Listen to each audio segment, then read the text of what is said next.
Bismillahirrahmanirrahim. Assalamualaikum warahmatullahi ta'ala wabarakatuh. Alhamdulillahirabbil alamin wa sallallahu ala sayyidina Muhammadin wa ala alihi wa sahbihi wasallam, amma ba'du. Saya sedikit terkejut tapi juga tidak terkejut. Bingung ya. Ya, dalam waktu yang berbeda atau dalam perspektif yang berbeda. Tatkala Prabowo itu mengatakan bahwa kita ini manusia, ya, tidak ada yang tidak memiliki dosa. Oleh karena itu kita itu harus banyak memaafkan lah. Nah, itu sebetulnya perkataan seorang ustadz seharusnya, ya, bukan perkataan seorang presiden. Karena seorang ustadz itu tatkala memberikan nasihat seperti itu adalah pemberian nasihat kepada orang-orang awam dalam pengertian muamalah, ya. Bagaimana manusia itu berinteraksi antara satu manusia dengan manusia yang lain, ya harus saling banyak memaafkan.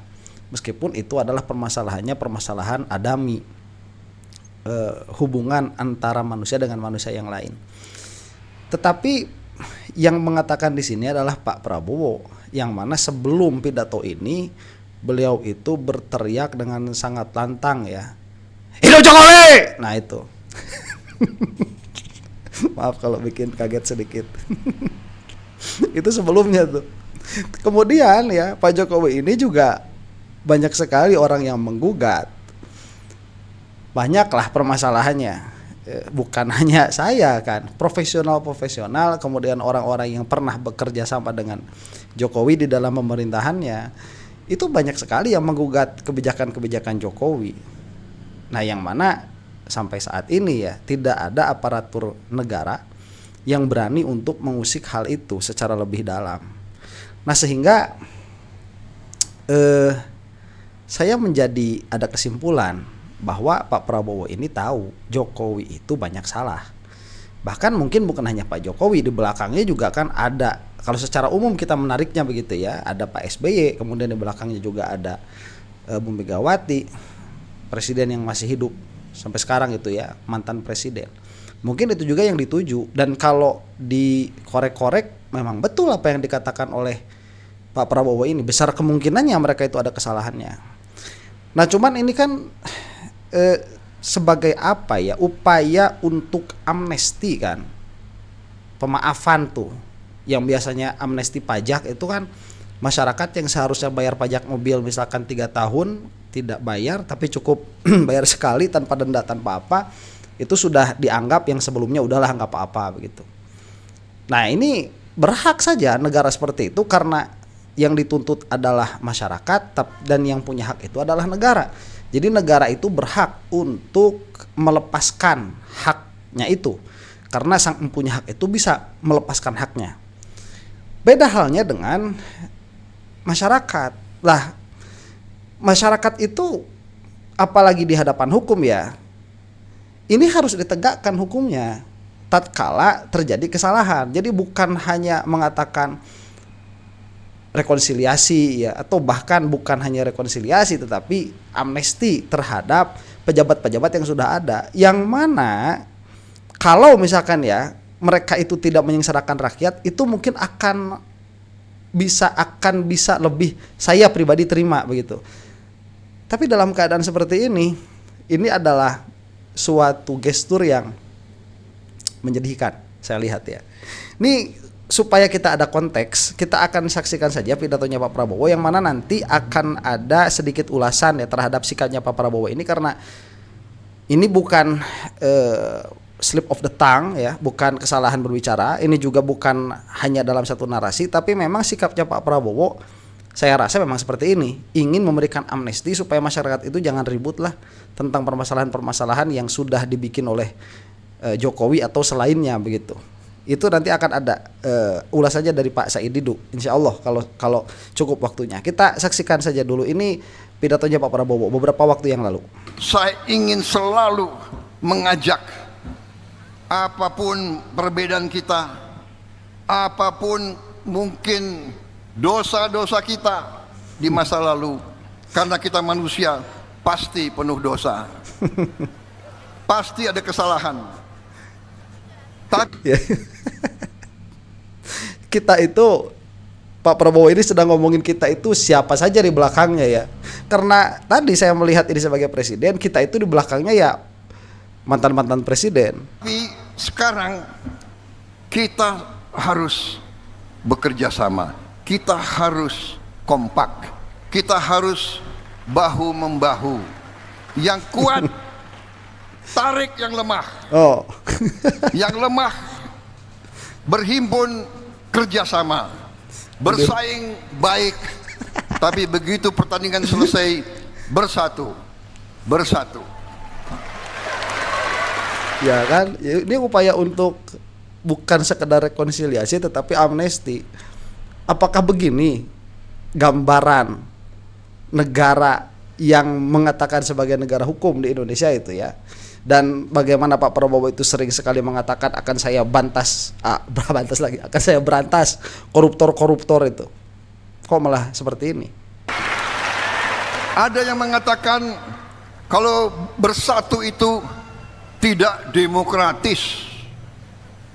Loh, demokrasi silahkan, koreksi silahkan, kritik bagus, tapi fitnah itu tidak bagus.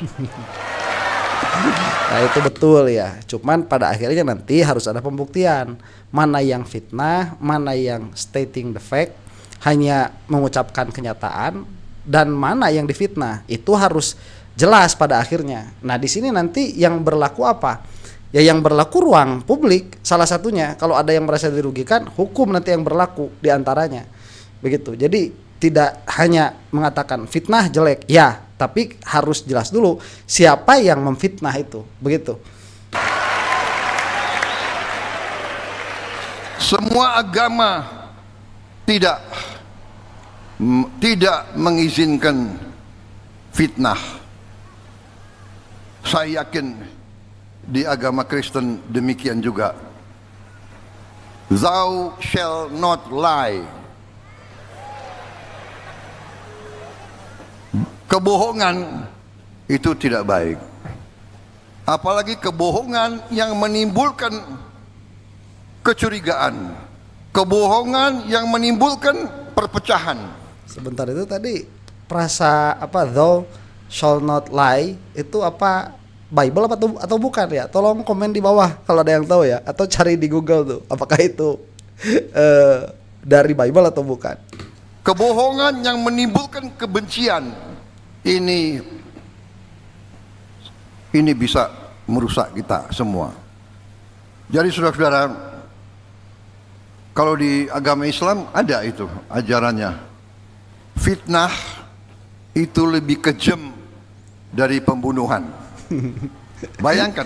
Sebentar Pak Prabowo ya, lebih baik jangan ngambil perasa itulah ya, karena al-fitnatu asyaddu minal qatli itu apa ya?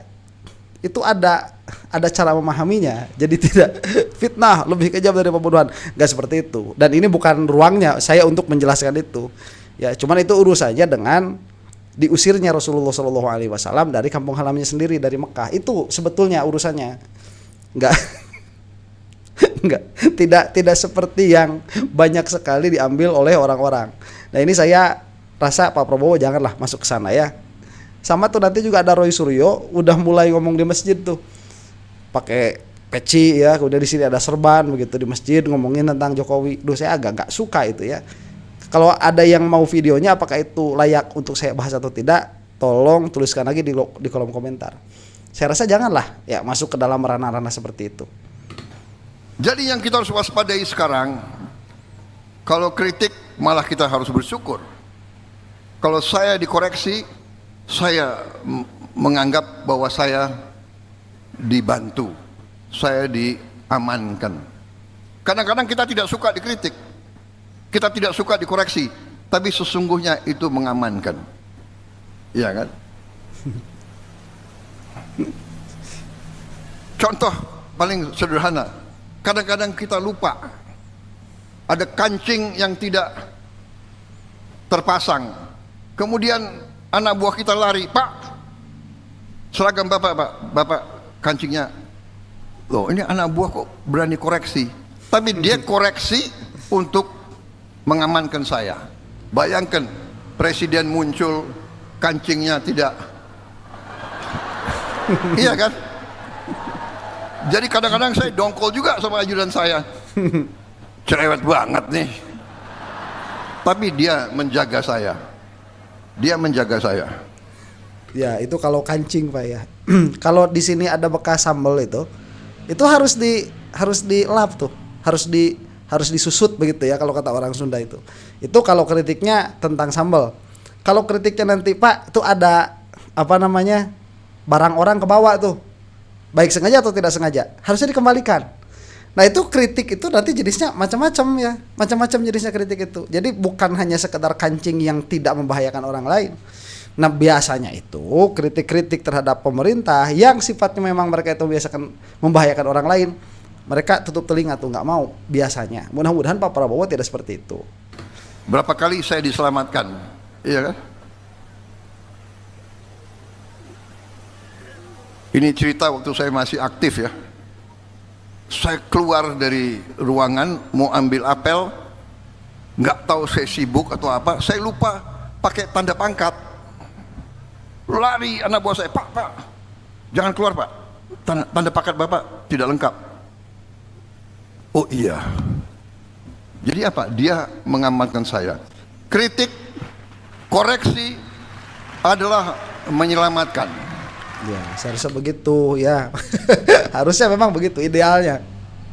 Makanya kritik-kritikan terhadap para pemimpin yang dulu juga sama, itu menyelamatkan. Menyelamatkan siapa? Bukan menyelamatkan Jokowinya misalkan kritik terhadap Jokowi, tetapi menyelamatkan bangsa kita, menyelamatkan generasi ke depan, anak cucu kita. Itu juga upaya upaya untuk menyelamatkan. Jadi ini kan akhirnya kontraindikasi ya dengan apa yang dibicarakan sebelumnya begitu. Kita ini sudahlah manusia banyak salah, maafkan saja, kalau sudah menang begitu kita maju bersama. Nah iya Pak, Anda yang jadi presidennya. Pengennya kan begitu, mendapatkan legitimasi penuh. Ya, cuman pada akhirnya ya kan tidak semua puas juga. Kalau saya sih pribadi ya terhadap pemerintahan Pak Prabowo itu jauh lebih puas daripada terhadap pemerintahannya Jokowi. Jauh lebih puas kalau saya pribadi. Jadi saya terima kasih. Kalau ada yang teriak-teriak Prabowo ini mau hidupkan lagi militerisme, wah, baru saya koreksi apa benar. Oke, baru kita lihat, panggil ahli hukum, panggil di mana, ya kan, mana batas kepemimpinan yang terlalu otoriter. Jadi saudara, itu yang ingin saya sampaikan. Kita memiliki masa depan yang bagus, walaupun ada kelompok nyinyir, ya kan, nggak apa-apa, nggak apa-apa. Kita akan bekerja dengan bukti, bukan dengan janji saja. Nah, sebentar ya, itu mudah-mudahan tidak keluar sih sebetulnya bahasa nyinyir itu ya. Kelompok nyinyir itu kan tadi ngobrolin kritik tuh ya, kelompok yang mengkritik lah itu lebih bagus. Kalau memang tadi katanya Pak Prabowo itu mau merangkul semua begitu ya, ayo kita bekerja sama, tapi itu kelompok nyinyir. Ya janganlah seperti itu ya Pak. Susah memang memuaskan semua pihak dan semua orang tuh nggak bakalan bisa. Nah cuman sekali lagi ya, dari apa yang saya tangkap beberapa kali begitu, ini adalah gesturnya Pak Prabowo, gestur politiknya seperti ini, dan saya melihat ini sedikit banyak ya ada kecerdikan, kalau kita tidak mengatakan kelicikan Jokowi di sini. Dan sayangnya Pak Prabowo itu terlalu lugu untuk mengambil umpan dari Jokowi. Yang saya maksud adalah saat Jokowi masih memimpin sebagai presiden, Prabowo itu kan dimasukkan ke dalam kabinet ya, menjadi Menhan, Menteri Pertahanan kalau tidak salah itu. Dan mau Pak Prabowo itu. Nah setelah mau, kemudian kan sebetulnya tidak ada calon presiden yang kuat setelah Jokowi itu. Yang mana saya lihat sebetulnya kalaupun tidak didukung sama Jokowi, seharusnya Prabowo itu menang. Cuman mungkin ya dalam keadaan Pak Prabowo yang sudah 3 kali itu mencalonkan diri sebagai presiden, mungkin ada sedikit ketakutan kalau tidak menerima tawarannya dari Jokowi itu. Karena sedikit banyak ya mereka-mereka ini lebih tahu bagaimana sepak terjangnya Jokowi di dalam politik. Yang mana pada akhirnya itu diterima oleh Prabowo, dan yang mana pada akhirnya Pak Prabowo mau tidak mau akan merasa memiliki jasa ya, bukan merasa dijasai begitu ya, memiliki rasa balas budi terhadap Jokowi. Dan akhirnya karena Pak Prabowo itu ya orangnya seperti itu, susah melupakan kawan begitu ya. Nah, keluarlah narasi-narasi itu. Hidup Jokowi. Nah, itu narasi itu misalkan, atau narasi-narasi kita semua manusia lah, saling memaafkan, kita maju, jangan fitnah begitu dan lain sebagainya, itu keluar. Nah, ini bukan hanya apa yang saya baca saja begitu ya. Sekali lagi bahwa ini juga banyak sekali dibaca oleh orang-orang yang lain yang di dalam politik itu jauh lebih malang melintang. Kalau saya kan tidak masuk ke dalam politik praktis, dan dibaca juga oleh para pengamat yang lebih senior daripada saya. Kalau mau dikatakan saya sekarang sudah mulai ya mengamati politik meskipun belum expert begitu ya, masih mengembangkan diri lah, belajar. Ini kita akan saksikan nih reaksinya Pak Said Didu dengan Bang Edi ya. Ini orangnya ini yang akan berbicara ini. Tadi Bang Said bilang ada 3 orang yang berperan penting kalau mau memajukan kubu Papa. SBY, Mega, Prabowo.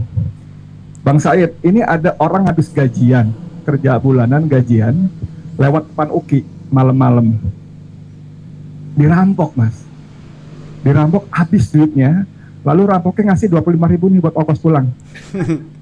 Lalu, nah persis ini saya mau ngomong. Lalu dia cerita di teman kantornya, gini-gini, rampoknya baik banget. Gitu loh. Jadi ini Jokowi ngerampok Indonesia 10 tahun, lalu Prabowo bilang, hidup Jokowi. Nah, terima kasih Jokowi. Gitu loh. Itu. Maksud saya begitu gitu loh. Jadi saya mau tanya kepada para senior yang saya hormati ini, bagaimana caranya bikin Prabowo siuman? Nggak perlu Mega, nggak perlu SBY. Kalau Prabowo siuman, bilang, Sigit, Listio, kamu usut. Kalau nggak, kamu saya pecat sekarang. Burhanuddin usut, kalau nggak kamu sekarang. Tolong kasih tahu saya. Yang pertama, yang kedua. Sebentar ya, nggak bakalan terjadi karena tadi Pak Prabowo itu sudah memakan umpannya dari Jokowi. Jadi tidak akan. Padahal ya kalau Prabowo saat itu tidak menerima saja pinangan dari Jokowi itu akan lebih bebas. Dan kalau fair ya, saya tidak tahu nih kekuatan Jokowi itu ada di mana, karena sepanjang analisa saya KPU itu tidak netral. Sepanjang analisa saya itu banyak sekali banyak permasalahannya KPU MK saat itu begitu ya. Banyak sekali permasalahannya itu. Mungkin di situ kekuatannya Jokowi saat itu, sehingga mau tidak mau Pak Prabowo itu menerimanya karena cita-cita jadi presidennya kan kuat sekali begitu. Dan tatkala setelah jadi akhirnya ya merasa memiliki jasa, merasa dijasai begitu ya oleh Jokowi. Nah, kalau sekarang tiba-tiba ya mengatakan begini dan begitu, nggak bakalan bisa. Makanya narasinya Pak Prabowo itu selalu amnesti, ya, maafkan begitu ya. Saya mau lanjut ke sini. Titiknya di mana? Kumpulnya di mana? Berapa orang? Biar Mas Narko kasih komando. Terima kasih. Selamat berkata. Bang Said Didu diminta membuat Prabowo siuman. Gimana tuh? Saya tidak tahu apakah kebetulan setiap ada desakan kepada dinasti Jokowi langsung muncul Prabowo untuk membela. Itu ya. setiap. Ya, itu contoh juga. Saat mau pelantikan penentuan menteri langsung menghadap ke Solo kan. Karena saat itu bahwa isu bahwa menteri-menteri dari Jokowi out dan masuk PDIP. Langsung Prabowo terbang ke Solo 13 Oktober menghadap Jokowi. Pada saat acara Gerindra di Sentul yang teriak hidup Jokowi, itu kan kejadiannya begini. Pada saat sampai sekarang Gerindra kan belum menentukan pengurusnya, karena saat itu Muda akan maju 2029. Info yang kita dapat, Jokowi marah karena mau anaknya, maka diobati dengan teriak hidup Jokowi. Pura-pura hidup ya, nggak tahu siapa itu beneran. Nah, yang ketiga, saat Bobby mulai disentuh dan sekitar ini di Medan, itu langsung menyatakan mari kita hormati Jokowi. Jadi memang saya nggak tahu, kalau kita tanya orang-orangnya menyatakan ini strategi, tapi ini memang strategi tikungan tajam yang sangat berbahaya. Karena mohon maaf, di sekitar Prabowo itu adalah orang-orang Jokowi. Ya, Orang-orang Jokowi. bukan rahasia Yang itu ya. ada pendukung Jokowi 24 karat mungkin ada di ruangan ini. Nah, itu yang problem, Pak. Jadi menurut saya, ya saya setiap ini berdoa saja, ya Allah, bikin siuman Prabowo kembali ke jati dirinya. Musuh utama Prabowo adalah otaknya dipaksa keberlanjutan, tapi pikirannya itu adalah menyelesaikan paradoks Indonesia. Nah, itu kontradiksi terus dalam diri ini. Jadi saya hanya mengajak semua ini, mari kita sama-sama berdoa agar Prabowo jadi siuman. Amin. Dan lepas dari bayang-bayang Joko Widodo. Amin. Karena Joko Widodo betul-betul membuat kerusakan yang sangat berat. Ya. Tapi Prabowo tidak pernah mengeluh atas beban itu. Coba kemarin waktu 2024 Oktober kan menyatakan utang cuma 8.000 triliun. Tahu-tahu sekarang diumumkan Menteri Keuangan menjadi 10.000 triliun. Berarti hanya sekian bulan bertambah 2.000 triliun. Artinya ini kerja duet Mulyono Mulyani. Ya, Mulyono Mulyani yang selalu dibangga-banggakan itu menyembunyikan utang agar nama baik Prabowo Jokowi masih bagus. 2.000 triliun dalam waktu 2-3 bulan. Ini clear kali. Jadi, nah, terus Pak Prabowo masih percaya Mulyani, masih percaya yang lain, sementara dia dikerjain. Jadi saya menganggap, ya Allah, saya tahu, saya berharap betul pemikiran Prabowo masih tetap patriotisme dan nasionalisme bergaya Rambo, malah saya tekan ultranasionalis, tapi hatinya janganlah terlalu maha pengasih kepada perusak negeri.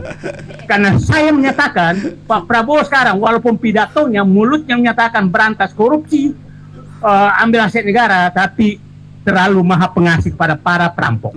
Terima kasih. Jadi jawaban saya, mari kita semua berdoa agar kembali Prabowo siuman. Ya, assalamualaikum. Waalaikumsalam warahmatullahi wabarakatuh. Nah itu memang sangat berbeda sekali ya. Jadi Pak Prabowo itu sebelum jadi presiden itu kan dekat ya dengan para ulama yang lurus lah, katakan begitu ya. Dengan Habaib juga dekat, dengan Habib Rizik juga dekat kalau tidak salah itu Pak Prabowo. Tapi setelah mencicipi kekuasaan kan lain ya. Karena ya memang itu yang diinginkan oleh Prabowo. Tapi beliau itu orangnya kan ya tentara ya tadinya, setia kawan begitu. Jadi kalau tatkala sudah berkawan dengan orang semacam Jokowi, ya itu akan membela habis-habisan, dan itu tidak diinginkan sebetulnya oleh rakyat.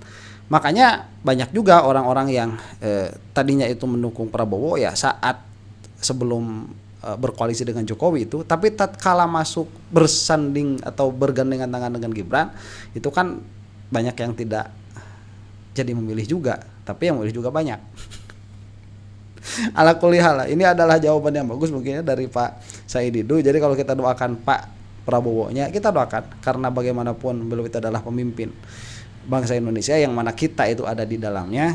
Mau tidak mau ya, kita ini akan terkena dampak dengan kebijakan-kebijakannya Prabowo itu. Apabila kebijakannya baik ya insya Allah akan terbawa baik, apabila kebijakannya jelek ya kita akan terbawa buruk. Maka dari itu kita doakan mudah-mudahan Pak Prabowo itu kembali kepada jati dirinya dan bisa membedakan perkara yang benar dan yang salah, dan jangan terlalu merasa dihutangi sama Jokowi itu ya. Dan kepada Jokowi ya, ini banyak juga yang mengatakan ini udah didoain setruk lah kok malah melenggang sampai sekarang. Ya namanya berdoa ya, cuman kita melihat kan Jokowi itu makin sini kesehatannya makin memburuk tuh. Kita lihat. Saya tadinya mau membuat video itu juga ya. Kalau misalkan itu perlu tolong tuliskan di kolom komentar. Ya itu yang bisa kita lakukan. Kalau saya sih inginnya ya, permasalahan Jokowi ini sudah ribet karena orang yang yang terlibat di sana banyak, dan politiknya juga adalah politik saling sandra begitu. Jadi untuk menggoncangkan Jokowi ini akan hampir runtuh sistem perpolitikan di Indonesia ini, akan hampir runtuh.